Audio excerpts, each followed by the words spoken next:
I make a lot of inappropriate religious jokes. It's a good way to see if people can handle being around you. Yeah, you throw it out, and sometimes they throw it right back. That happens to Yeah. me a lot. Yeah? Does that happen? When was the last time that happened to you?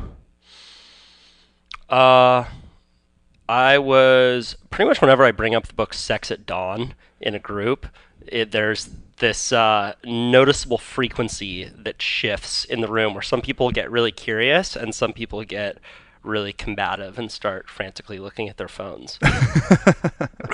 I was listening to a podcast with Hunter Motz, who is a really smart guy, and I had a chance to just go on his podcast with Ryan Callen, and he was talking about the issues of tomorrow and how will we know what the most important issues of tomorrow will be. And he said, look at what the taboo issues of today are. Oh, I like What are that the a things lot. that we can't talk about today? Yeah. And there's a lot of those. I mean, you could go into, for example, industrial farming with animals. You know, right now there are laws in place that make it illegal for you to film a slaughterhouse. So Yeah. Tyson Meats, for example, will sue you if you film the process of them raising cattle and killing them. Yeah, they'll come at you hard. It's not like some kind of like slap on the wrist thing. Like they'll fuck you up. They went after Oprah for a number of years. Oprah, Really? yeah, Oprah was big into exposing what was going on in the meat industry, and they tried to take her down, but Oprah didn't give a fuck. Oprah's a fucking gangster. Yeah, I wouldn't fuck with Oprah. I wouldn't ever. fuck with Oprah. Yeah, Yeah, but that's a really interesting perspective because you look at like, and we spoke about this a lot this weekend, is like these cultural blind spots, right? It's out of sight, out of mind with a lot of things. You know, we've gone on probably 15 different rants just over the last few days about plastic and single-use plastic, and we become so conditioned to our environment. yeah. I think that when we aren't incentivized to learn about an issue, it becomes very easy to be blind to it. But then once you see it, with a lot of these issues, you know, you get this kind of point of entry into it. It's kind of like the Matrix. It just opens up. And like plastic pollution, for example, is one that I am pretty passionate about because I am a surfer and I Yeah. see it. You know, as a surfer, we are incentivized to learn about plastic pollution because there aren't many other communities that pay that much attention to that seam between society and the wild. Right? Yeah. And you start to ask these questions, right? Around, you could take the plastic bottle for an example and start asking questions like, where does this come from? Like, what is it made out of? Where was it made? Where will it go once I throw it away? And if you ask enough of those questions, and if you follow the money, that's the first rule of journalism, is to follow the money Yeah. upstream, it will lead you to places that you never expected. Yeah. For example, the oil industry. If you want to look at the plastics industry, and understand it, you need to look no further than Chevron and Exxon. Yep. 99% of all feedstock, which is the raw materials for plastic, is made from oil. Yeah. You know, so if you and these companies want to increase plastic pollution by increase plastic production by 40%. Which does Over the next increase 10 years. plastic pollution by 40%. Yeah, well, where you create something that never goes away. Yeah. You know, that's kind of the problem. You know, you take enough shits in your room, and sooner or later, it's going to start to pile up. Yeah. I don't know many people who shit in their room. Maybe maybe just putting clothes in the corner would be a more accurate analogy. Yeah, you got to do your laundry sometimes. But it starts to pile up, right? Yeah, it I does, think that yeah. this is all a question of perspective. Like, I think that this is why psychedelics can be so helpful for people, is because they pull your perspective back from your singular view all the way out to, you know, the realization that we're on this delicate jewel Yeah, in man. vast suspended vacuum space. There's this great story that I love to tell about a guy named Stuart Brand. Have you ever heard of him? No, I haven't heard of him. So he created a catalog called the Whole Earth Catalog. in the 1960s. Okay, I've seen that before. So this is a good example of how the ecology movement largely arose as a result of the psychedelic movement. Okay. So Stuart Brand was sitting on a rooftop in San Francisco, looking out at Ocean Beach, and he took some LSD. And he noticed that he could see, from his perspective, the curvature of the Earth as the ocean went out into the horizon. And he thought about the fact that Buckminster Fuller, do you know who that is? No, I mean I know the name. Yeah, Buckminster Fuller. He created the geodesic dome. Yes. He's responsible for a lot of fascinating inventions that have really shaped our world. Yeah. And he was thinking on this rooftop about how Buckminster Fuller had been harping on about how the root of humanity's ills is that we were under the impression that the Earth was infinite and flat. And I mean, at that point we knew the Earth was round, but we still had the perception of it being flat because we never had that perspective. And how much it would mean to humanity if we had a photo of the whole Earth. By that time, NASA had gone up with satellites. I believe it was 1967, but they hadn't turned the cameras backwards. So Stuart went to Berkeley College with a green top hat and a white jumpsuit with a Of course. with pins that said, "Why haven't they shown us a photo of the whole Earth?" He was kicked off campus. The San Francisco Chronicle reported on the story, and he had his platform. He then went to Harvard, MIT, and started this whole little micro movement where people started contacting NASA and saying, "Show us a photo of the whole Earth." 2 years after that, they showed the photo of the whole Earth, which is that famous photo that you see. It's still on bumper stickers. It was the primary symbol of the ecology movement. 1970 was the first Earth Day, which is on, I believe, April 20th every year. And that photo, a lot of people believe, really gave permission for the rise of global politics, this sense of the delicacy of, or the delicate nature of the Earth. Yeah. And it was simply a result of us seeing ourselves from this new perspective that we never had. And the psychedelic piece of that is really powerful because what you did, you broke the pattern of perception. Yes. Right? Like you just stepped outside of your own standard perception of reality, and you get a completely different picture. Yeah. That story is in a wonderful book called The Psychedelic Explorer's Guide by that's a fantastic by Dr. Jim Fadiman. Yeah. Yeah, I think that the two, we're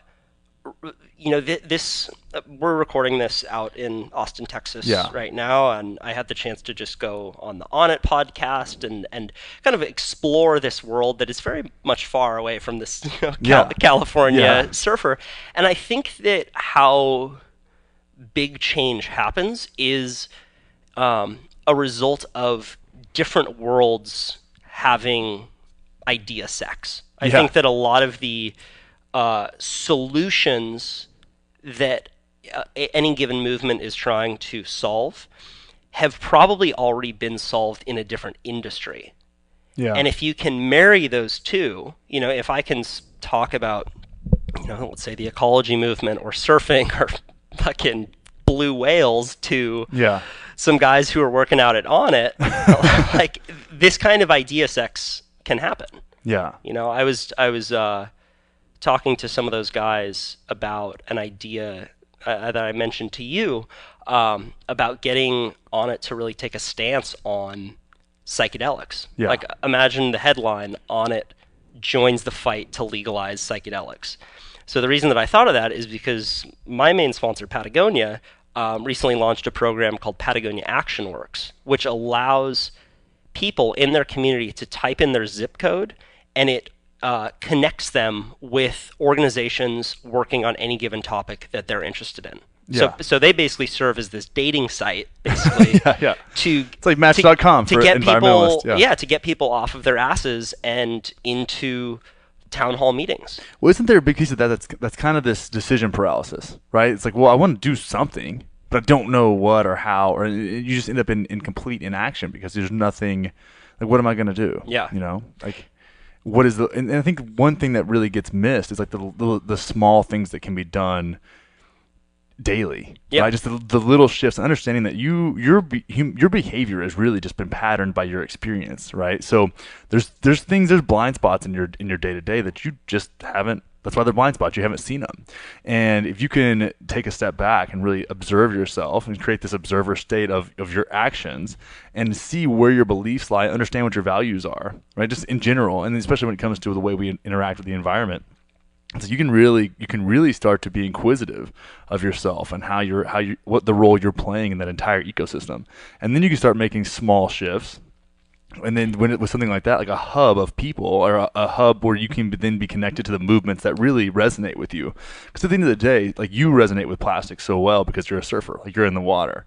Like for me, I think about pollution we went to the Greenbelt here in Austin today. It was beautiful. It was amazing out. I spent most time down there and I would see the effects of pollution in that realm because that was just what I had context on, and it would fuck with me. Like I would be down there on mushrooms, cruising around and being like, man, why are people not treating this place better? Don't go dark. Don't go dark. Man, we're so fucked. But it's like you have context on that, so there's this place where it's like, well, that would resonate with me. It would be nice to be able to be connected with something like that versus. Probably the downfall of these grassroots movements is that they're just so scattered. Yeah, and I think that people put way too much emphasis on being the first or coming up with new ideas. I think that where real change happens is by, especially now, I think that what humanity needs fucking more than anything are to look back at ideas that have been forgotten. Because we had a lot of this shit figured out, and we've kind of strayed away. So looking back to movements in the 60s, and even before that, asking how did they figure this stuff out? Has anyone in the history of humanity ever been faced with this same problem? And what that does is it allows action to happen on a much quicker scale because you realize you don't need to reinvent the wheel. Well, yeah, exactly. You're right. Piggyback on the what is it, on the shoulders of giants, right? It's like this stuff's already been. We don't have to start from scratch here. Like I think the government did a fantastic job of villainizing like the hippie movement of the 70s, and so we kind of threw out the baby with the bathwater with a lot of that stuff, and we're missing like those people were onto a lot of things, and really we're catching on to stuff early that we're still fucking dealing with now. Yeah, well, I think that we make a lot of our decisions based off of identity. Like I've gotten fucking psyched on hunting over the last 2 years, and I ask myself, like, I can intellectualize, like, yes, well, I think that hunting an animal is the most ethical way to consume meat, and I love being in the outdoors and seeing these landscapes. I was born surfing and spearfishing, so the mountains is this totally new landscape for me. But if I'm really honest with myself, it's because there's a couple fucking cool hunters who I really want to be like. I'm like, I want to be more like Mark Healy. He's a badass. Yeah. I want to be more like Justin Lee. He's a great hunter who I had a chance to go spend some time with just this last week out on the Big Island. Yeah. But just to be honest with ourselves about how we make our decisions based off of identity, not so much logic. And to your point, I think that these issues around I keep having open space, having clean water, having clean air. These are not big issues of conflict. They shouldn't be. It doesn't matter where you are on the political spectrum. You should want to have air outside that you can breathe and not worry that you're going to get emphysema, right? Yeah.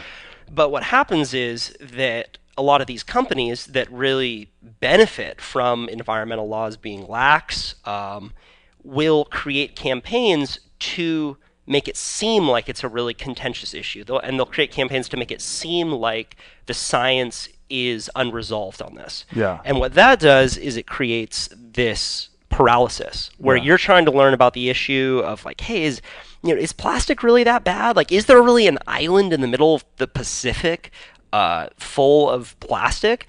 And then, a lot of these companies like the American Chemistry Council will be like, look, there's no island in the middle of the Pacific, because there isn't. This is the whole like island, this twice the size of Texas.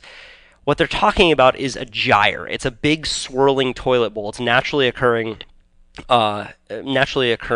currents. Yeah. And all of the plastic, like if you drop a plastic bag off of the coast of California, it will end up out there. So it's like a plastic soup. It's like confetti. Yeah. But when you then say, you see that and you're like, wait, all these hippies have been lying to me. I don't identify with them. Like, fuck those hippies, Or if a county is trying to ban styrofoam, a plastics company will come in the 11th hour and put a ton of funding into an anti-ban to say that it will cost jobs. Yeah, right. Exactly. So they'll leverage emotion in that way so often. So I think that I go back to this a lot. When you are trying to get to the heart of the issue, follow the money. Yeah, that's on The Wire. You ever watch The Wire? I don't. One of the best shows of all time. Yeah, it's so fantastic. But it's around drugs and legality, and it just the way it depicts it is very fantastic. Yeah. But it's like, just follow the money. That's anything. Just follow the money.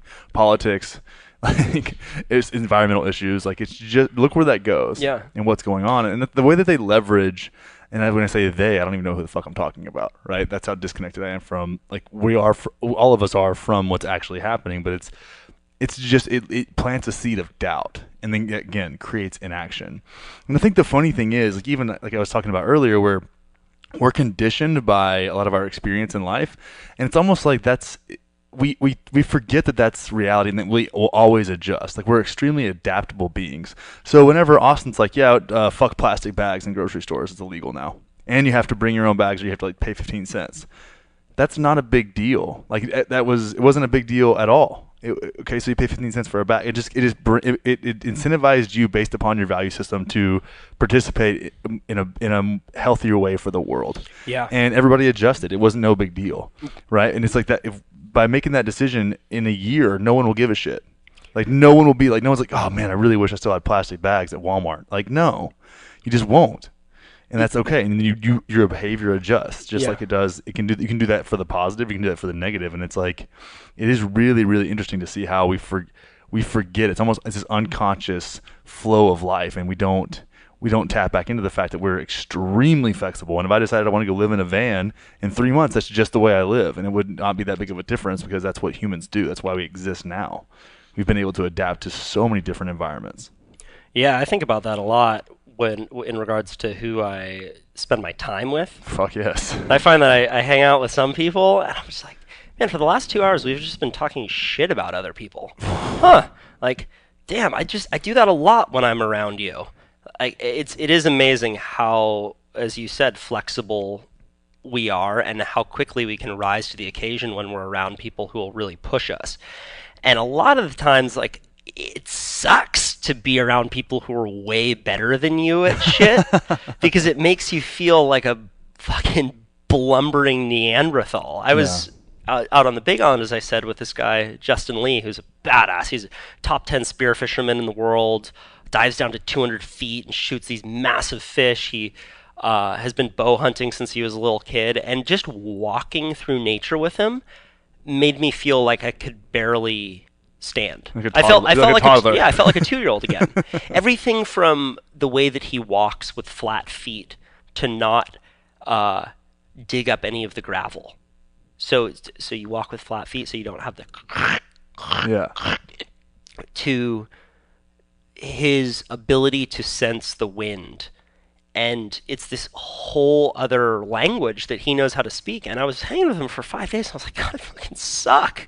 Like, I suck. I gotta hang out with people. I gotta like teach some people some things now to get my ego back up here. He's really making me feel like a pussy. Yeah. I find that I have that experience a lot when I go to Hawaii, because people there just grow up so immersed in the outdoors. Oh, it's so much different. That it's like, if I tell someone that I've gotten into bow hunting in California, they're like, no way, that's rad, like badass. Yeah. And if I tell someone that in Hawaii, they're like, oh, yeah, you just got into it, huh? Yeah. Yeah, you guys have been doing this since you were 9 years old. Exactly. Dude, I love that when getting in a bow. I've been bow hunting for about 5 years now, and I really enjoy it. you know, and I started learning how to use a bow, and I was really cumbersome at the beginning, as always. And it's funny how different the people that grew up in it, like when I go to the bow shop here in town, shout out Archery Country, by the way, great spot. And the guys that do that day in, day out just give you a completely different context on what's going on. And it's so fluid for them that you do soak some of that in, right? It's like you kind of feel intimidated a little bit because the skill gap is so big, right? And it's not like a skill gap that it doesn't even look like they're trying. It's like playing basketball with LeBron James. It's like he's not even trying. It just is, you know, at that point when he's just like shooting hoops. It's just patterned. And some of these fantastic hunters that have mastered that, it's just their way to manipulate themselves around the outdoors and become part of it. I think that's the biggest thing. Like they almost take on the role of a predator, like of an animal. Right, and it's incredible. I think that's why, you know, this is kind of a weird connection, but that's why people loved Avatar so much. Like that movie is absolutely one of the best movies of all time, and the story isn't new. That's the same story as Pocahontas, Ferngully. Like they're all, but it's like the way they did it and the way that they showed, like, okay, here's the thing. I know that we have a connection with nature, right? Well, we're gonna make these really crazy badass blue beings that actually plug into it, and that really happens, and that came a lot. To bring this back to psychedelics, from apparently there's James Cameron, right? Yeah, his experience with Wachuma, which is very much like that. Wachuma, so the San Pedro cactus, and then the way they do it in the Andes in South America, dude, that ceremony. I did 2 of those when I was down in Peru. It made Avatar like make so much more sense. Like I was literally standing in the jungle, looking up into the canopy and seeing the trees communicate with each other like waves. I was just like, I have chills just even thinking about it. Like it was incredible, and it felt like I had literally plugged into the jungle. Is it a visual psychedelic? Like how would you compare it to something like mushrooms? It's very similar to mushrooms and MDMA in a way, like that, like kind of full-bodied feeling and very grounded. It's almost like that ecstatic feeling of MDMA, but not as intense, and then extremely grounded. Like you feel like when you put your foot on the earth that you like become part of the dirt. And there are some visions in there, and it goes in waves. So it's kind of it changes. It's a 10-hour trip, right? So we do it in the morning, and then you go out in nature and just interacting, and you're in mud, and like when you touch like mud, like something that really, if you think about what mud is it's like burnt old wood that's been compressed. So there's so much life in that. You can feel it. Like you feel the vibrancy of dirt. It's really incredible, and it was something else. And then I mean, visions. Feels so good to have your toes in mud. It even happens sometimes. Like you ever barefoot walking and you step in dog shit, and it like feels kind of good for a second, and then you're like, oh, that's shit. Yeah, that's a good metaphor for life. It happened, yeah. But it's you know, you approach situations with curiosity and you say yes and. So when you walk barefoot into dog shit, just sink it in there and just enjoy it for a moment before that smell creeps its way into your nostrils and you realize you got some work to do. That you've got some work to do. You thought it was a beautiful puddle of mud, but really it was dog effluent. Oh God. Yeah. But that's one thing too. Like with speaking of dog shit, the first time I did mushrooms, I took my dog out for a walk, like at the end of the day, and I didn't really know what I was getting myself into. I think I did like 3 grams in a tea, and it wasn't super crazy. But I remember that was the first moment that changed my relationship with my dog. Like I took him out, and then he looked at me a certain way. I just kind of sat down, and we were just kind of hanging out, and he looked at me a certain way, and I was like, oh, we're not that different at all. Like not even kind of. Like, it was just like we're so similar, just as living beings. Like honestly, I respect the way that he lives his life. It was so weird. I respect the way my dog lives his life. It was so funny. So what do you respect about the way your dog lives his life? Okay, so where we were at today, he's just so ethical. He never lies to me, and he's just always straight up. You know, when he wants to do something, he lets me know. And, you know, he really brings his heart to the relationship fully open. Yeah, exactly. And it was... Humps my leg. He doesn't hump my leg, but he humps things often. But hashtag shameless sex. Shameless sex. Hashtag dog shameless sex. Dogs have no shame. Yeah, you ever watch animals fucking? And, oh, dude, it's the best. Fucking best. Well, they I have. do that like at least that's how I start my day. That's part of my morning routine. One of the things that really fascinates me about animals, really doing anything, but sex in particular, is that they're so completely not self-conscious. It's just that ability of like, doesn't matter if anyone's watching them fuck. Like, dude, like we have elephant seals where I live in Santa Cruz. And there's this spot up north where there's elephant seal breeding ground, and that's when a lot of the shark attacks happen. Up north is in October.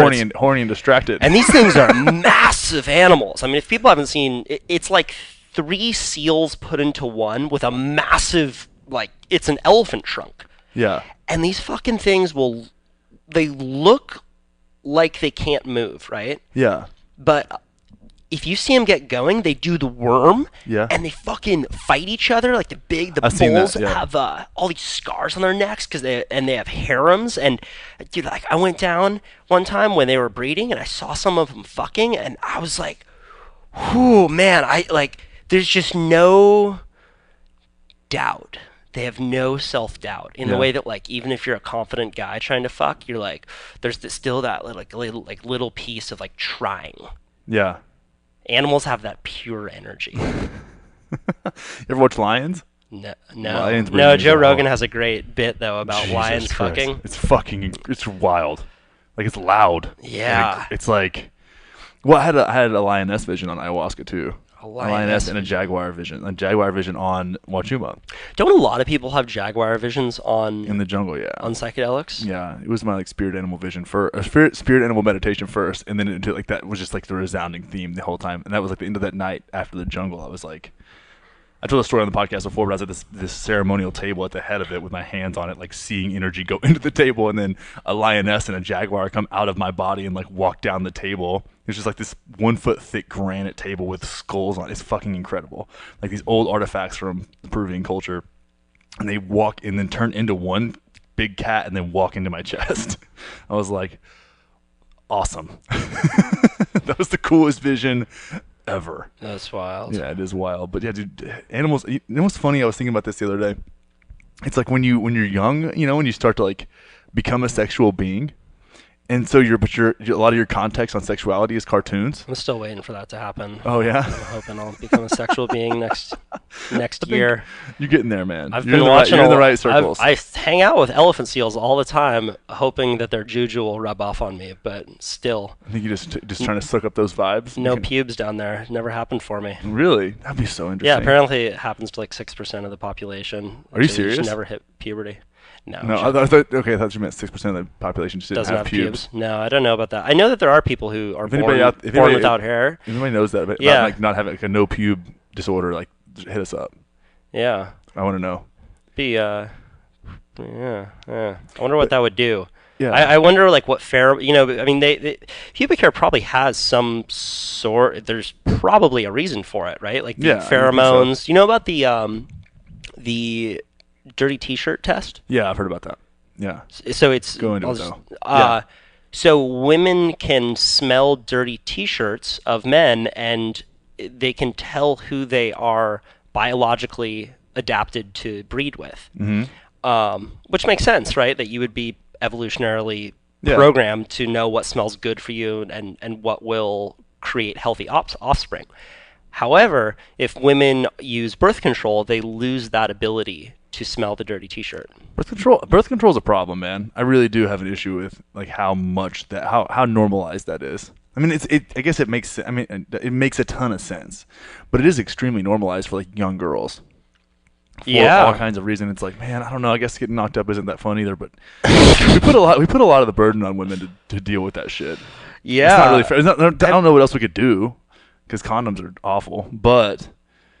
I don't think they're that bad, man. Really? I think that you just got to get one that fits. Yeah, that's important. Yeah, like I was messing around with some condoms that just didn't fit for a while, and I was like, condoms suck. And then I got some new ones that definitely were a game changer for me. Yeah, you don't want to have a kid. Abortions too. I've had some friends who have had to go through the abortion. Like, it's fucking gnarly. I had no idea because luckily I've.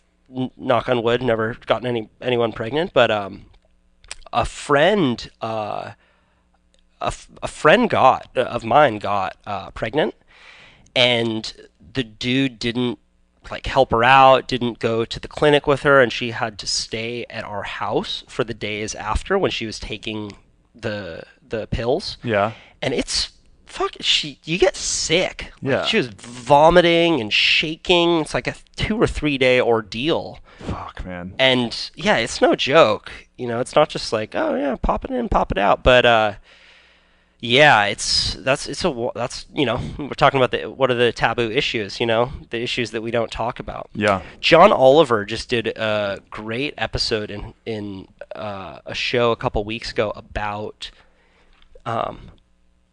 religious organizations that will pose as Planned Parenthood organizations. This is Have you heard about crazy, this? yeah. It's so wild. Okay, so there are vans that pose as Planned Parenthood, right? Or they'll use a name that seems very suggestive, yeah. Right? And they'll park outside of Planned Parenthoods, and they will give women free consultations. They'll say, hey, come on in here, and we'd love to consult with you about your pregnancy and abortion. Not ever letting them know that they don't provide abortions and that their whole goal is to convince women not to get abortions. Yeah. So like they have interviews with these fucking people who work in the vans, and they're like, yeah, so we'll invite the women in and we'll give them ultrasounds and we'll say, oh yeah, look, you can see the thumbs, and the whole goal is to get them to connect with the baby enough that they feel guilty and too guilty to get abortions. So there have been Planned Parenthood centers that literally have to, so they do vans, they also have full buildings that they will set up across the street from Planned Parenthoods, right? They'll tell women, like there's this story of a woman who went into one of these posing Planned Parenthood centers. The woman said, oh no, you can get a 3rd trimester abortion. It's no worries, you don't need to make the decision now. So the woman was pregnant for a number of months. She was drinking, she was doing drugs. Then she went into the Planned Parenthood to get an abortion, and they said, no, 3rd trimester abortions are illegal. You're going to have a baby now.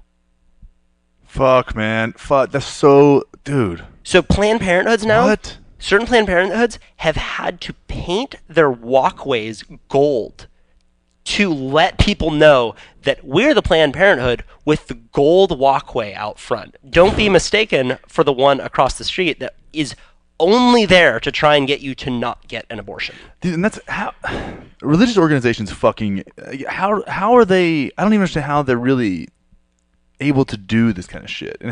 And what do they expect people to think? If you're outside of that organization, okay, and their whole goal is to like convert people to their belief system, essentially, it's like, how am I supposed to have an ounce of respect for you when you're literally lying to people? Right? Like you're lying to people to get them to do what you think is best with zero context on what their life is actually like. And not to mention the fucking conservative nature of religious, of especially Christianity. And I'm going to shit on Christianity. I don't give a fuck. I was in that world for a long, long time. And I was active in the church until I was probably 22. 21. 21-ish is when I like really stepped away. And the reason was I started getting these like weird vibes about what was going on. And to come to find out, like the college minister that I was close with, as kind of a mentor to me, was like sexually assaulting girls.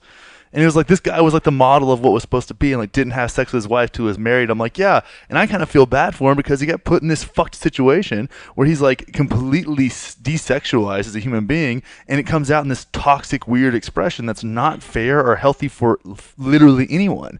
And it's fucking like, what are we doing here? Like, really, what are we doing here? Because it seems like we're pushing a fucking agenda.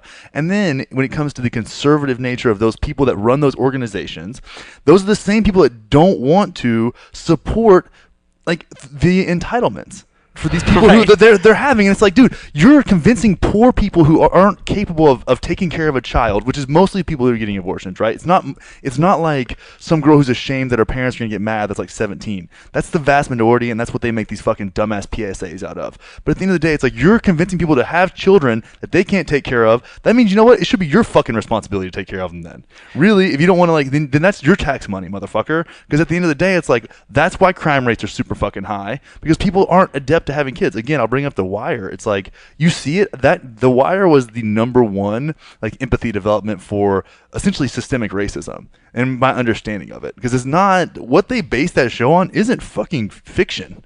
It's like that was written that show was created out from a book called The Corner, which talks about how this all happens, and it's like it's real life accounts, it's like true story shit.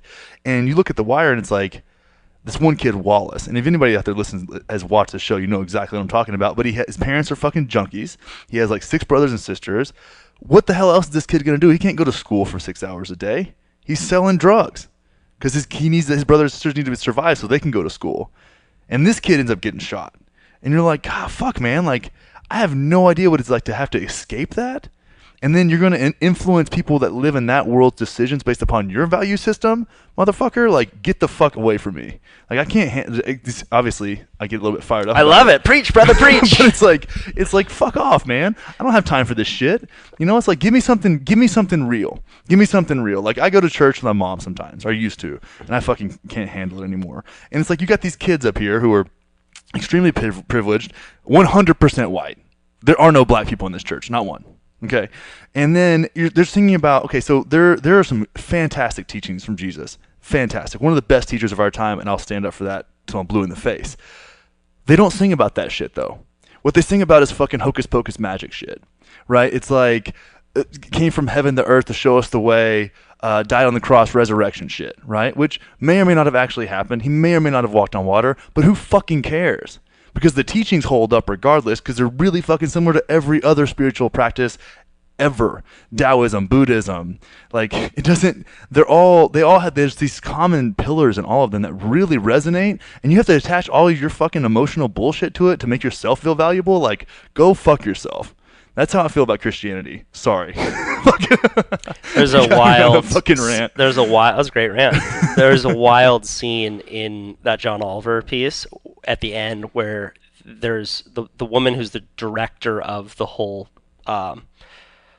program that pretends to be Planned Parenthood's, is giving the speech saying, you know, you support the women through the pregnancy, you convince them to have the baby, but then once they have the baby, don't be afraid to cut them off. Yeah. Wait, what? Why are you not the biggest proponents of birth control? If you're trying to not have abortions happen, like, why wouldn't that be your primary goal? Yeah, it's strange. Our beliefs really matter, and I always try and look at it from the opposite side. Louis C.K. has this great bit in his last special about abortion. I think he opens with it. He's like, "So let's talk about abortion." That's great. Louis C.K., but he's like, imagine if you thought they were killing babies. Like, that's what they believe. They believe you're killing babies. Like, I don't believe that when a few cells are forming together, that is a fully formed child. But some people do. So imagine if there was this, industry, like the cattle industry, that was throwing babies into a fiery pit who we didn't want. You would be fucking up in arms out on that street corner getting that shit to stop, right? Yeah. So their belief is that is happening, right? And that's why they have so much passion for it, and that's why they're willing to sit in a van and lie to women to get them to have a baby at all costs. Yeah. It's because that is their belief. Yeah, true. Yeah, and they believe it like tooth and nail too. It's like it's there. It's deep. Yeah, I think that where, another part where that logic falls apart though is that in any given situation, there should be a direct relationship between responsibility and authority. Yeah, right. I like that a lot. If you're the CEO of a company and you have the most responsibility, that means you get the most authority. If you are a wilderness survival guide, if you tell the group, you guys, we're going up this hill because I'm in charge of all of you, the group better go up that fucking hill, right? Yeah. And similarly, if a woman gets pregnant, she has the most responsibility over that baby. Therefore, she should have the most authority over the decision that she wants to make. 100%. 100%. And the burden does get passed to women in an unfair way. I think I can agree to that. But it's because they in that situation where it's like their investment in all across the board is so much higher when having a child, right? Like it's like they're not to mention the year that you're really pregnant. Like, Yeah. I mean, like 9 months plus, post birth is like, that's rough, man. Big time. Not to mention the atomized society that we live in now, where it's this nuclear family. People don't have nearly the support that they used to. This kind of gets back close. to how what we started talking about. Having this reverence for ideas that we've forgotten. Mm-hmm. I think is where we can find a lot of the solutions of tomorrow. And I think that a lot of the work that Dr. Chris Ryan is doing around looking at these prehistorical societies and asking questions around these kinds of sloppy narratives that we've developed. Sloppy narratives, sloppy narratives. Really... they're everywhere. Yeah, like that there's a plastic island out in the ocean. No, there's not. Like that, prehistory was nasty, brutish, and short, right? Yeah. Because it does create, and this is all Chris Ryan original thinking. I'm kind of regurgitating it here, but I think it's important that if you think that right now is the best it's ever been in every aspect of life, it's a very self-congratulatory way of thinking, and it allows you to accept your surroundings and accept what has been given to you, right? But if you start asking the question, why is it that my mom could drink out of streams and now I don't want to drink out of a stream? Like, that's something that we lost along the way, right? But we don't think about that. Similarly, in these hunter-gatherer societies, parents had way more support.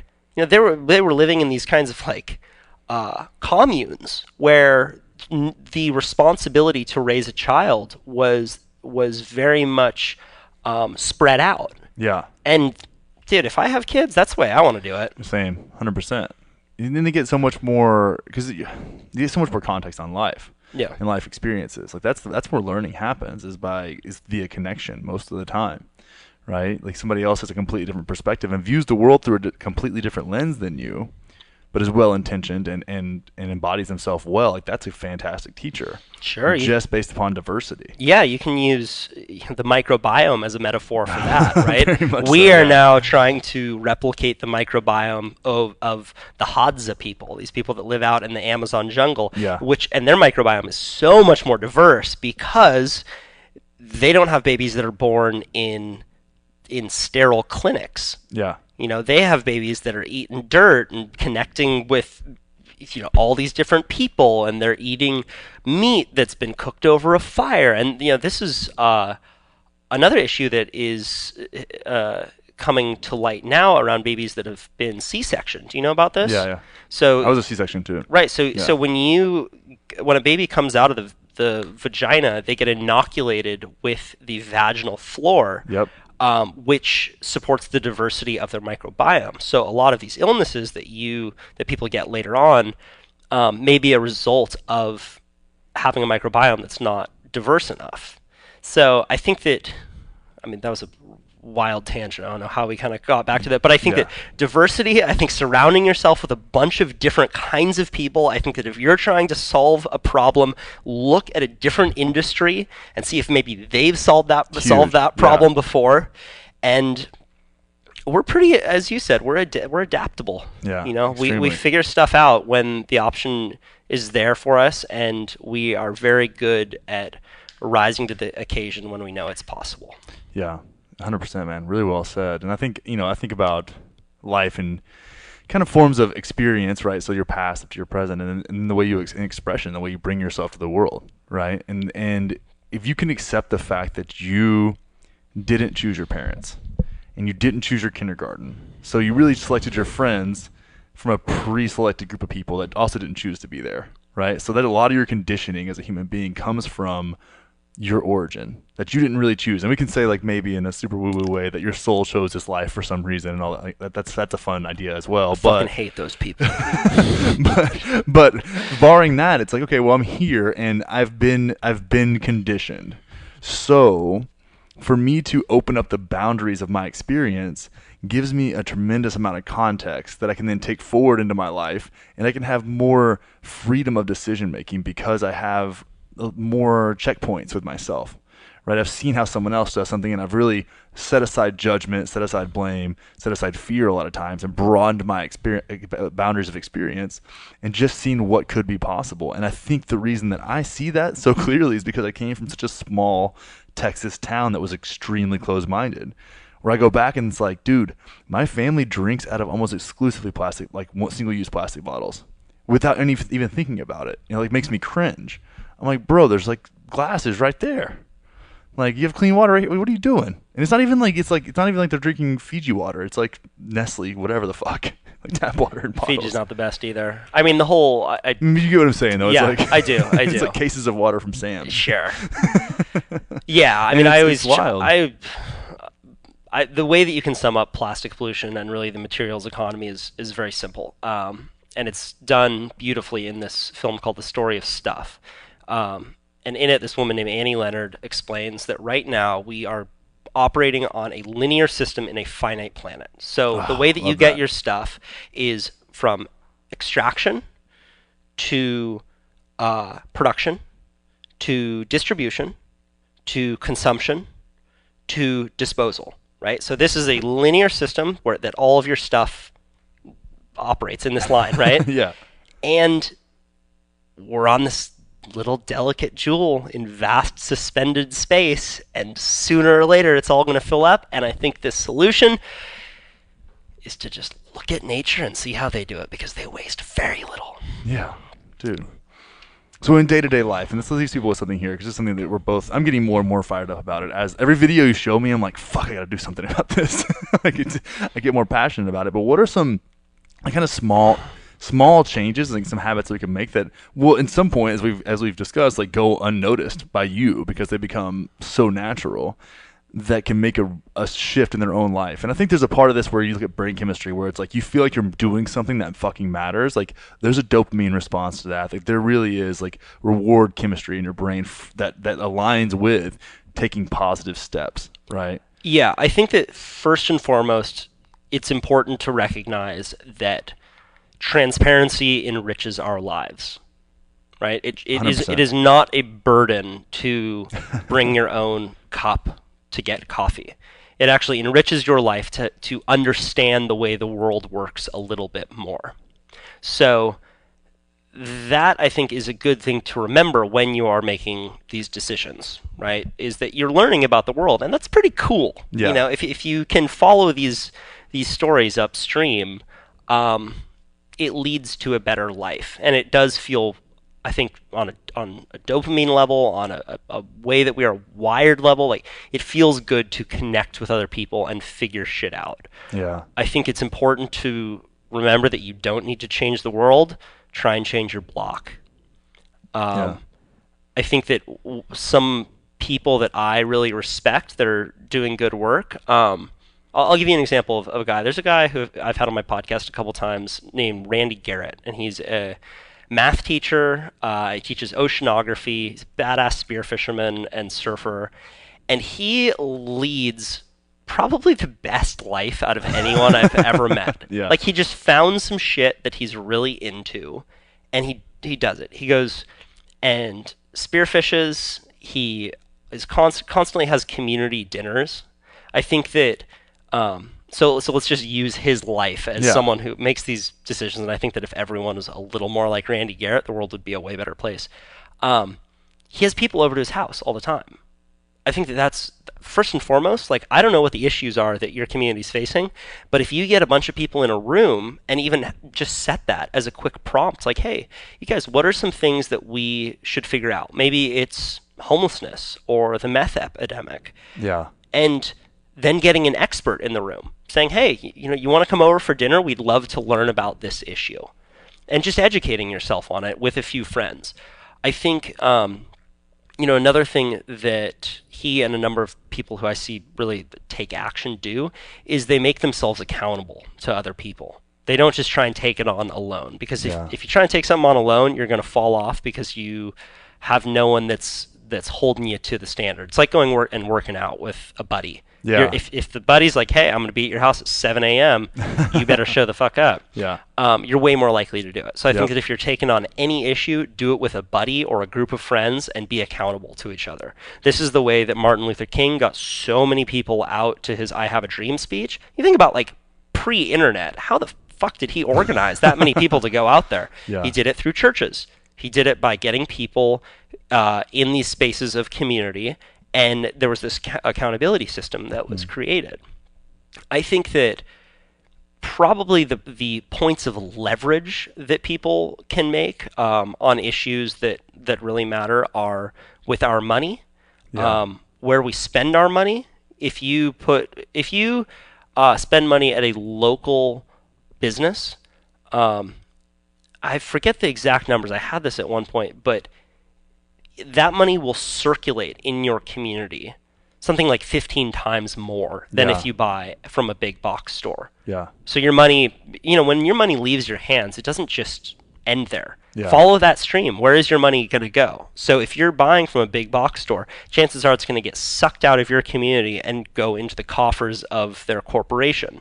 So I think that buying locally can have a number of great effects to strengthen your local economy. Huge. Also, banking locally, putting your money into a local bank or credit union is a massive point of leverage, because when you put your money into a bank, well, again, that money doesn't stay there. Banks legally can lend your money out to make these loans, which, if you've ever tried to buy a house or start a business, you need banks to create these loans. Similarly, corporations need banks. So a lot of the points of action that environmental organizations are focusing on now are campaigns to get banks like B of A to stop funding coal power, right? Because it kind of cuts the whole system off at the knees when you cut the funding off. So I think that putting your money in a local bank is a super simple way to stop funding the problem and start funding the solution all in one move, because your money will be circulating throughout your economy, Yeah. through your local economy. Local banks are also much less likely to fuck you over, because you Yeah. know Janet, the teller, and you you guys are homies. And if Yeah. you're like, yo, Janet, why'd you charge me that fee? They're less likely to screw you than if Yeah. like a computer system at Bank of America. True. And finally, I think that our food is a massive one.